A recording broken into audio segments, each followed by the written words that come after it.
Produk Wiralax bisa Anda dapatkan di Tokopedia, Official Store, Pet Station, BSD City. Lovers Indonesia kembali bersama Bobby San, YouTuber paling keren Nusantara untuk channel YouTube Dunia Anjing Kita. Nah, sekarang kita masih berada di KGP Pet Shop. Kebetulan ketemu dengan Koko Egi.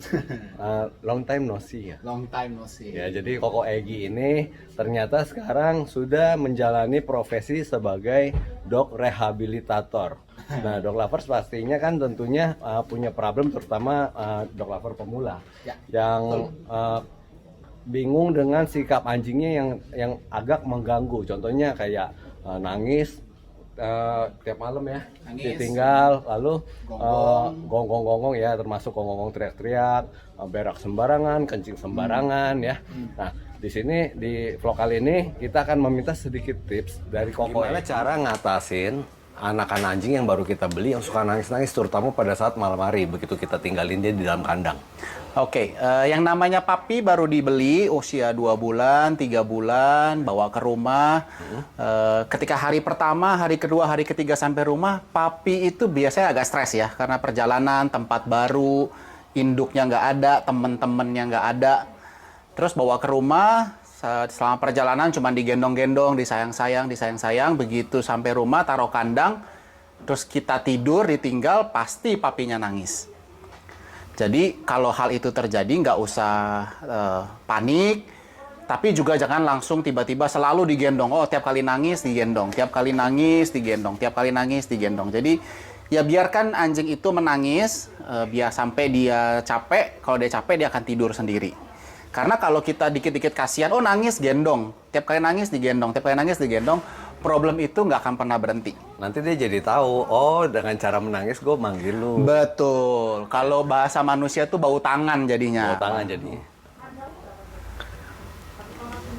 Ya, bau tangan kayak manusia.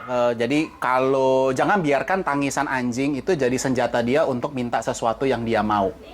Jadi kita hidup harus punya aturan, dia harus bisa hidup tidur sendiri di kandang gitu seperti itu supaya dia nggak cengeng. Karena kalau anjing cengeng, wah nanti problemnya banyak tuh. Sampai tua, sampai gede, sampai tua, nangis aja setiap kali ditinggal.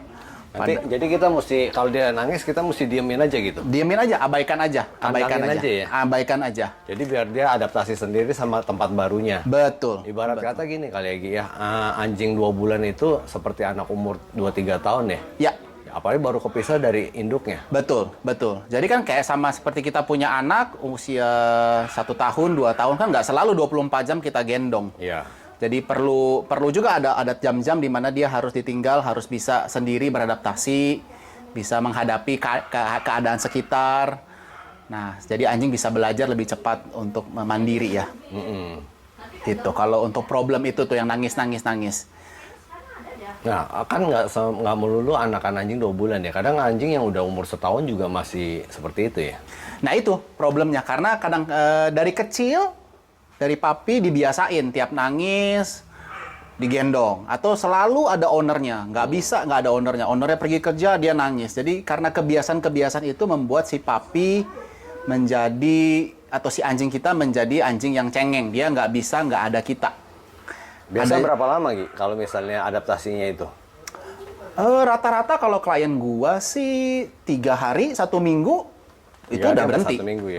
Udah berhenti. Mungkin ada yang lebih cepat 1 hari atau 2 hari juga udah kelar, Kak. Kecuali asal kita tegas ya. Asal kita tegas. Nah, tergantung juga umurnya ya. Umur semakin kecil waktu kita ambil, kadang-kadang sekarang papi 1,5 bulan juga udah dijual ya gitu. Jadi itu 1,5 bulan pasti sedikit lebih lama dibanding kalau kita ambil papinya umur 3 bulan, 4 bulan. Gitu. Terus juga harus fair sama anjing. Kalau dia nggak dibawa exercise, tidak dibawa buang tenaga, pokoknya tahu-tahu taruh kandang. Cuma disayang-sayang, peluk-peluk, taruh kandang. Sehingga tenaganya nggak kebuang. Malam-malam ditaruh di dalam kandang, dia masih stres tuh. Karena ya tenaganya masih banyak. Tapi nggak bisa ngapa-ngapain. Jadi dia nangis. Bisa juga dikasih mainan ya di dalam kandang. Iya. Atau kasih mainan di luar kandang. Jadi kandang itu tempat dia istirahat. Bukan tempat main. Jadi sebelum masuk ke kandang dimainin dulu sampai dia capek. Betul. Itu membantu si anjing untuk lebih buang tenaga lebih drop, capek, masuk kandang dia lebih gampang untuk istirahat. Udah tinggal tenang gitu ya. Betul. Kayak ini si siapa ini? Leon. Leon lagi santai. Ini Santai. udah biasa dibawa exercise. Iya, dia udah exercise tadi pagi, istirahat, nanti baru exercise lagi sore, jam-jam 5 lah. Nah, lalu problem kedua, masalah pipis sama pupnya yang sembarangan. Oke, pipis pup ini problematik yang sangat umum ya di kalangan dog owner baru. Aduh, anjing saya kok pipisnya di mana-mana, pupnya di mana-mana. Padahal problemnya bukan di si anjing, problemnya di kita manusia. Kok gitu? Loh, kita kalau punya anak manusia kan kita bikin schedule ya. Kalau mau sebelum tidur dia harus pipis, bangun pagi dia pipis, dibawa ke kamar mandi. Bukan cuma, nak kamu pipis ya. Karena anak nggak tahu harus pipis di mana. Oh. Jadi anjing pun sama, harus dibuat schedule, dibuat jadwal yang jelas, kapan dia harus pipis dan di mana dia harus pipis. Oh, tempatnya juga mesti ituin. Betul, jadi tentukan satu tempat di mana dia harus pipis. Kalau anjingnya baru beli anjing, baru beli papi, terus ini kebiasaan orang adalah, aduh masih kecil, janganlah di kandang, kasihan, biarkan dia bebas, lari-lari dalam rumah. Sehingga dia nggak tahu di mana harus pipis. Akhirnya dia pipisin, ada karpet, ada keset, ada handuk. Karena empuk, feel-nya nyaman, dia pipis. Nanti kalau udah pipis, ownernya teriak nih, aduh pipisnya sembarangan. Padahal ya ownernya nggak kasih tahu di mana dia harus pipis. Nah, kalau gitu jadwalnya gimana Gi yang benar Gi? Kalau dari pagi dah. Oke, papi itu biasa pipis 2-3 jam sekali dan setelah minum atau makan. Jadi kalau saya selama training saya selalu bilang hidup itu harus punya struktur. Bangun pagi, jadi anjing di kandang ya, tidur malam di kandang, bangun pagi, bawa dia keluar ke tempat di mana kita tentukan dia harus pipis dan pup. Karena bangun pagi biasa dia pipis, pasti dia pipis. Bawa dulu ke situ, tunggu sampai dia pipis. Setelah pipis, pup, baru bawa exercise, jalan, main sampai dia untuk capek ya, buang tenaga. Berapa lama? 30-45 menit cukup rasanya. Setelah itu balik ke rumah, masukin kandang, minum, istirahat sebentar, makan. Nah, biasanya setelah minum makan itu 15 menit, 30 menit kemudian dia akan pipis lagi tuh untuk buang air itu. Jadi ya 15-30 menit, terserah nih mau dibiarin dipipis di dalam kandang atau bawa keluar lagi. Beberapa orang nggak punya waktu untuk itu. Jadi pipis di kandang, biarin, nggak apa-apa. Jadi anjing punya tempat pipis cuma 2, di kandang sama di spot yang memang ditentukan untuk pipis. Bisa Kenapa pakai sih begitu? underpad juga ya? Bisa pakai underpad. Jadi kalau memang rumahnya nggak ada taman, karena anjing kan secara natural pipis itu kalau nggak di pasir, di rumput, di tanah. Tapi kalau nggak punya taman, udahlah saya pakai underpad. Karena feel-nya sama ya, underpad kan empuk itu. Jadi dia pipis di situ. Bisa pakai itu. Kalau mau pakai underpad. Nah, itu biasa kalau ngelatih gitu pengalaman lu berapa lama gitu? Nah, itu seberapa lama tergantung konsistensi kita. Semakin disiplin, semakin konsisten kita bikin, cepat banget. Klien gua satu nanti akan ketemu juga di KGP ini, dia 2 hari selesai problem pipis pup sembarangan. Yang penting konsisten ya gitu. Di mana pipis ya, dan jam berapa pipis. Nah, itu kita mesti omelin dia pada saat dia pipis nggak di tempatnya kan? Betul. Betul. Jadi anjing itu nggak bisa dikoreksi setelah dia bikin salah. Jangan dikoreksi setelah dia bikin salah. Maksudnya pada saat dia pipis, yang nggak benar kita koreksi. Betul. Kan ada yang banyak bilang tuh kalau pipis, bawa anjingnya dijejelin tuh pipisnya. Nah, itu sebenarnya nggak guna. Anjing nggak tahu kalau itu salah. Oh, nggak.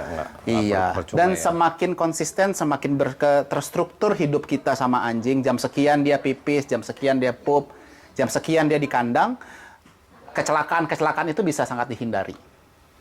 Jadi ada orang pulang kantor, ya setiap kali pulang kantor dia lihat sembarangan, diomelin tuh anjingnya tuh. Iya. Nah, anjingnya jadi mikir gini, tiap kali lu ketemu gua, ya, gua mau nyambut lu malah marahin gua. Nah, besok-besok gua nggak mau nyambut lu dah. Betul. Ya, jadi itu jangan kita omelin kalau dia sudah udah kering, udah terlanjur pipis. Ya mestinya diomelin pada saat anjingnya pipis atau pup sembarangan. Betul. Itu kan kalau pup sembarangan kan diomelin nih. Kalau pupnya benar. Kalau pup benar kita bisa kasih reward ya. Jadi, reward itu selain diomelin, mesti diajarin kasih pujian ya. Betul, harus seimbang dong. Kalau salah diomelin, kalau betul kasih reward. Nah, rewardnya apa? Beberapa orang pikir reward itu selalu treats, makanan. Padahal nggak juga. Nggak mesti ya? Nggak mesti. Kita dengan bilang good boy, good girl, dengan nada suara yang senang, anjing bisa tahu kalau itu pujian buat dia, dan dia senang lakukan itu.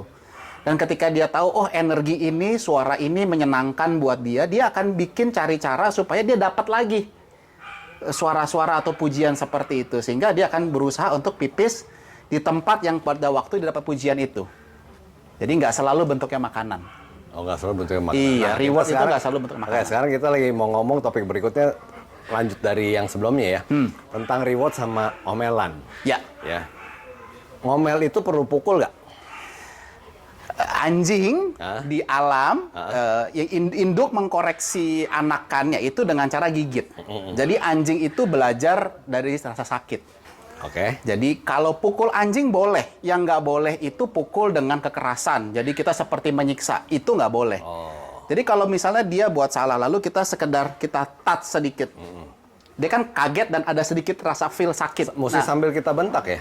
Enggak juga. Yang penting kita bilang aja komennya apa. No, misalnya no ya, Coba tidak boleh no. no-nya seperti apa? Oke, misalnya Leon buat salah, lalu saya akan bilang no, lalu saya akan koreksi. Coba gimana? Saya akan touch seperti ini. Sambil ngomong no gitu? Iya, no, koreksi. Oke. Jadi dia tahu, oh bunyi no, dia akan korelasikan dengan rasa sakit yang dia dapatkan, sehingga dia berusaha untuk tidak ulangi lagi. Percuma kita teriak-teriak, marah-marah kalau dia tidak dikoreksi, ada touch, dia tidak ada rasa sakit yang dia dapatkan, anjing nggak ngerti. Oh, tapi itu kan nggak mesti selalu kita tas nantinya kan? Betul, kan dia akan korelasikan bunyi no itu dengan salah rasa sakit. Lama-lama dengan dengar kata bunyi no, saya tahu, oh ini sakit nih nanti nih, jadi saya berhenti deh gitu. Jadi yang awal-awal perlu sakit Kalau dulu. pujian. Puji ya dengan suara lembut, seperti kita senang, oh good boy. Bisa sentuh, bisa nggak sentuh. Good boy. Anjing tahu. Anjing bisa rasa. Itu pujian atau marahan. Jadi nanti dia akan tahu perbedaannya ya. Antara diomelin, nggak nikmat, sama dipuji, nikmat. Nikmat. Betul. Ya. Betul. Anjing itu sederhana sekali pemikirannya ya. Dua Betul. aja ya. Betul. Nikmat dan tidak nikmat. Enak Betul. dan tidak enak. Iya. Nyaman dan tidak nyaman. Betul. Begitu dia diomelin, dia merasa tidak nyaman.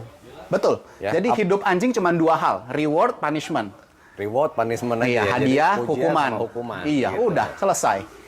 Nggak perlu seperti mama-mama yang ngomel panjang, merepet, nggak perlu. Anjing nggak ngerti. Dia nggak perlu alasan. Nggak perlu alasan, tidak perlu dijelaskan kenapa begini, kenapa begitu, nggak perlu. Pokoknya ini boleh, tidak boleh. Nanti merepetnya gini Gi, kalau mama. Siapa namanya ini anjing? Leon. Leon, kamu nggak boleh kencing sembarangan ya. Nanti kalau kencing sembarangan nanti kan bau. Nanti lantai mami kan jadi kotor. Iya, anjing apa sih mak? Gitu. Dia cuma tahu, oh kalau saya kencing di sini, saya dapat koreksi. No, oh berarti gitu ya. sakit nih.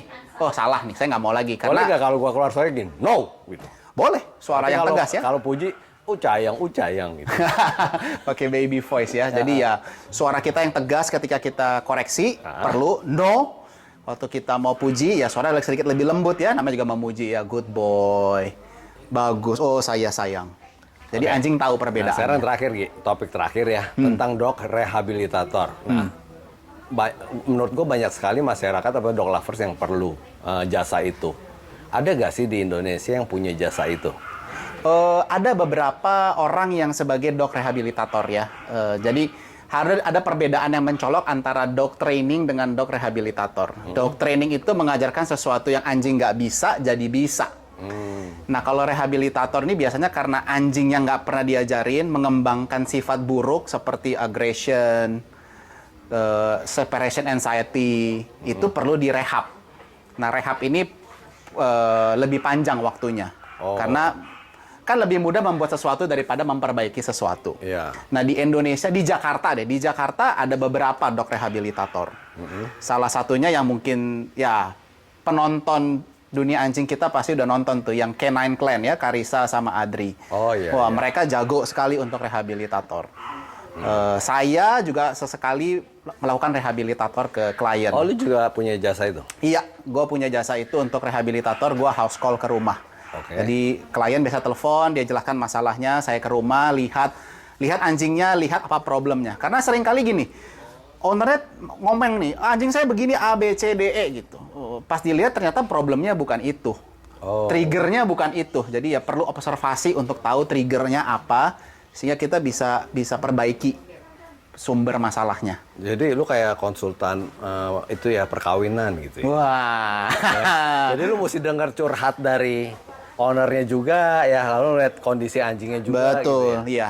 Karena seringkali gitu soalnya ya, curhatan owner sama kondisi real anjingnya ini nggak sama ya, nggak 100% matching. Contohnya, aduh anjing saya gila nih, anjing saya tiap kali ada orang dia gigit, tiap ada orang dia gonggong nggak jelas gitu. Anjing saya bandel. Padahal sebenarnya bukan itu problemnya, bukan karena ada orang dia jadi barking, dia jadi gigit. Mungkin dia punya trauma di masa lalu, di masa sebelumnya. Mungkin dia pernah dipukul sama orang, atau mungkin anjingnya sendiri punya anjing yang nervous ya, anjingnya cemas, panikan, takutan.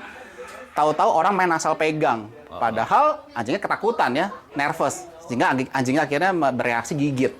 Jadi kan problemnya sebenarnya bukan si anjing, problemnya ownernya tidak mengerti kondisi psikologis si anjing. Jadi itu yang perlu kita lihat dulu. Jadi curhatan owner harus dibandingkan dengan realita si anjing ini kenapa. Nah, selama lu jadi dog rehabilitator gini, Gi, masalah apa yang umum ditemukan?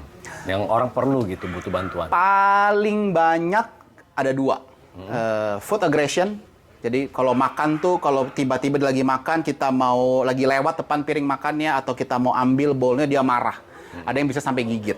Yang kedua yang paling sering adalah separation anxiety. Jadi anjingnya nggak bisa ditinggal. Jadi kalau lo pergi kerja, keluar rumah, wah nangis, gonggong-gonggong, nggak jelas. Teriak-teriak ya? Iya.